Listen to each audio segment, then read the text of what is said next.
like what is heartburn and how it is related, and what is dyspepsia and how it is related, and how the uninvestigated dyspepsia is. So we'll discuss one by one each thing.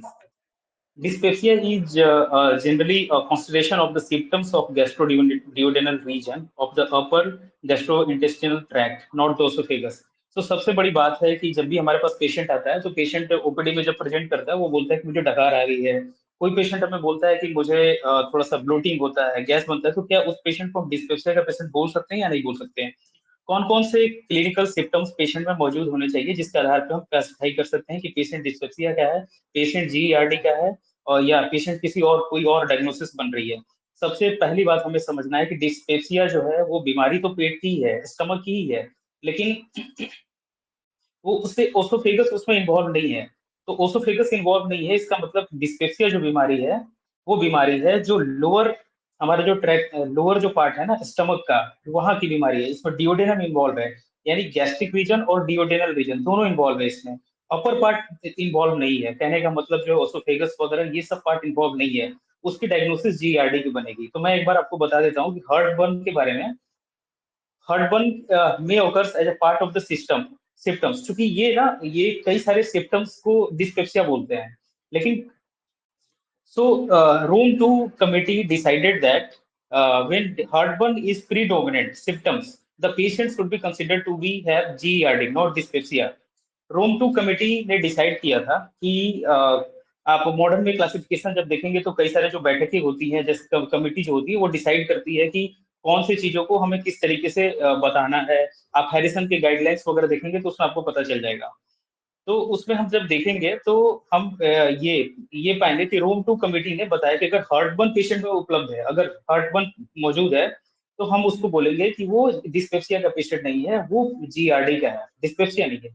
तो हमें समझना होगा कि कौन से symptoms मौजूद होने चाहिए जो हमें बताएगा कि पेशेंट डिस्पेप्सिया का है। तो पहला है पोस्ट प्रैंडियल फुलनेस, खाना खाने के बाद फुलनेस जो उसको महसूस होती है, अर्ली सेटाइटी। उसके बाद इपीगैस्ट्रिक पेन और बर्निंग, दो चीजें हैं। इपीगैस्ट्रिक पेन विथ किसी को आपके पास पेशेंट ओपीडी में आता है, बोलता है मुझे पेन हो रहा है, आप जब देखते हो तो इपीगैस्ट्रिक पेन होता है। वो इपीगैस्ट्रिक पेन क्या वो रेडिएट कर रहा है ऊपर की ओर, क्या वो जलन ऊपर की ओर जा रहा है, क्या उसके साथ रिगर्गिटेशन हो रहा है या नहीं हो रहा है, कुछ उल्टी टाइप उसे महसूस हो रहा है कि नहीं हो रहा है, उस पर डिफरेंस है। ये लोकलाइज होना चाहिए, इपीगैस्ट्रिक पेन लोकलाइज होना चाहिए, पोस्ट प्रैंडियल फुलनेस होनी चाहिए। अगर इन दोनों में से कोई भी चीजें कोई भी दो या दोनों मौजूद है, या जैसे मैंने बोला कि पोस्ट प्रैंडियल फुलनेस मौजूद हो, अर्ली सेडेटी मौजूद हो, या इपीगैस्ट्रिक पेन या बर्निंग मौजूद हो, लेकिन वो लोकलाइज हो, तभी वो डिस्पेप्सिया का केस बनेगा। ठीक है। जैसे हम पोस्ट प्रैंडियल जो पोस्ट प्रैंडियल फुलनेस है उसे हम पोस्ट प्रैंडियल डिस्ट्रेस सिंड्रोम बोल देंगे, जो इपीगैस्ट्रिक पेन है उसे हम इपीगैस्ट्रिक सिंड्रोम बोल देंगे। तो इस तरीके से हम डिसाइड कर सकते हैं। ऐसा नहीं है कि डिस्पेप्सिया सिर्फ इंडिविजुअली एग्जिस्ट करेगा। डिस्पेप्सिया में हो सकता है कि डिस्पेप्सिया के साथ आईबीएस हो सकता है डिस्पेप्सिया के साथ जीआरडी भी हो, बट बट डायग्नोसिस बनेगी वो डिफरेंट। आपको सोचना पड़ेगा वहां पे कि पेशेंट का प्राइमरीली क्या चीजें अफेक्ट हो रही हैं और पेशेंट क्या हिस्ट्री दे रहा है, उसके आधार पे हम आगे बढ़ सकते हैं।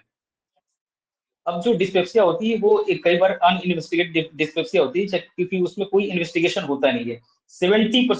70% आपके पास जो ओपीडी में पेशेंट आता है हार्टबर्न की लेकर के प्रॉब्लम, वो बोलता है लोकलाइज हार्टबर्न है।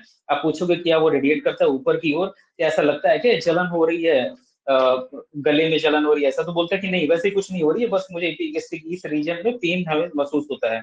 वही कभी कभी पेन जो है कि डॉक्टर्स उसको कार्डियक ओरिजिन का पेन बता देते हैं, और पेशेंट गूगल कर लेता है और बोलता है कि नहीं नहीं हमको कार्डियक इश्यू हो गए हैं, मुझे तो ईसीजी करवाना पड़ेगा, 2D को करवाना पड़ेगा, है ना।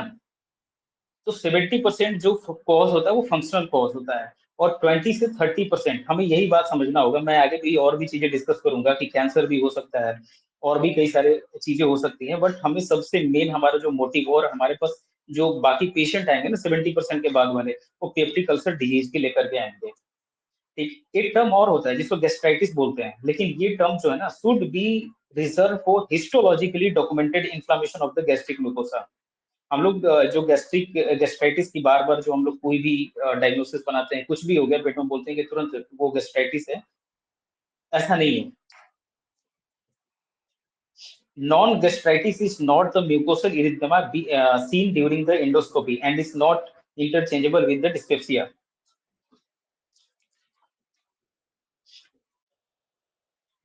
अभी मैं बात कर रहा था रिगर्गिटेशन की, तो इसको हम देखते हैं ये होता क्या है कि परसेप्शन ऑफ फ्लो और reflux gastric content into the mouth और फेरिंग्स।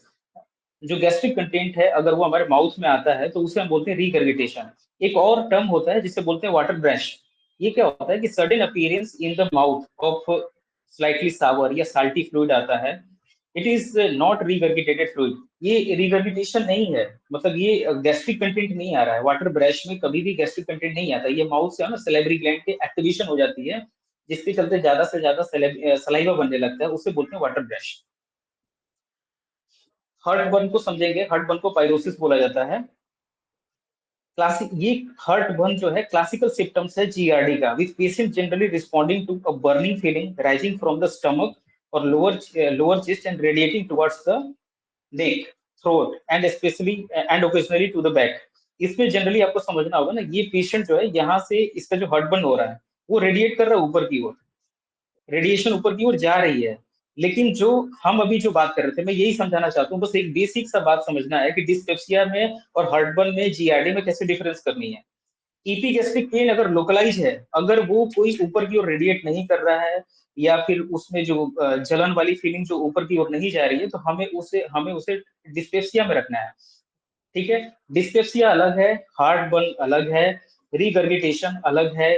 ठीक है ना। ये तीनों चीजें अलग हैं। मैं एक बार फिर से बोल दे रहा हूँ कि हमारे पास तीन सिम्टम्स मौजूद होने ही चाहिए।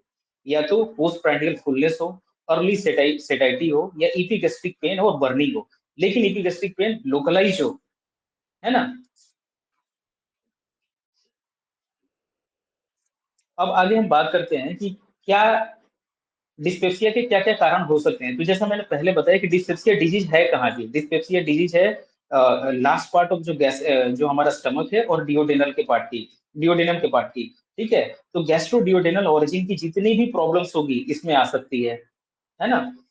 अब डिस्पेप्सिया हो सकता है, फंक्शनल डिस्पेप्सिया हो गया, एनएसएआईडी के चलते आप कितना पेन किलर लोग खाते हैं उसके चलते पीओडी हो जाता है, पेप्सिक अल्सर डिजीज हो जाती है, तो एनएसएआईडी गैस्ट्रोपैथी हो गया, पेप्टिक अल्सर डिजीज हो गया। अब देखते हैं कि possible underline cause of dyspepsia क्या क्या हो सकता है। एक तो फंक्शनल डिस्पेप्सिया हो गया, एक पीओडी हो गया, इसमें इन्फेक्शन होती है हेलिकोबैक्टर पाइलोरी की। दूसरा होता है गैस्ट्रोपेरिसिस हो सकता है, गॉल स्टोन का कोई इन्फेक्शन हो सकता है, स्फिंक्टर ऑफ ओडी का कोई डिस्फंक्शन हो सकता है, बिलियरी स्टाइनेशिया हो सकता है, और गॉल ब्लैडर का कोई अदर कोई कॉज हो सकता है। इसके अलावा कोई ड्रग्स होता है, क्रोनिक पैंक्रेटाइटिस हो सकती है, एक्यूट और क्रोनिक, एक्यूट में उतना ज्यादा नहीं, लेकिन क्रोनिक पैंक्रेटाइटिस में क्योंकि लंबे समय से रहता है ना, तो वो सिम्टम्स देता है डिस्पेप्सिया की। क्रोन्स डिसीज हो सकता है, हिपेटोसेल्युलर कार्सिनोमा हो सकता है। तो कार्सिनोमा तो एक दिन में विकसित हो नहीं रहा होगा ना, डेवलप एक दिन में तो हो नहीं रहा होगा, वो स्लोली एंड स्लोली डेवलप हो रहा होगा। अगर कोई कार्सिनोमा बन भी रहा है तो वहां पर अगर कोई ग्रोथ भी हो रही है तो धीरे धीरे वो हैम्पर करना शुरू करेगा सारे इस सारे एरिया को। तो उसमें भी क्या होगा कि थोड़ा समय लगेगा।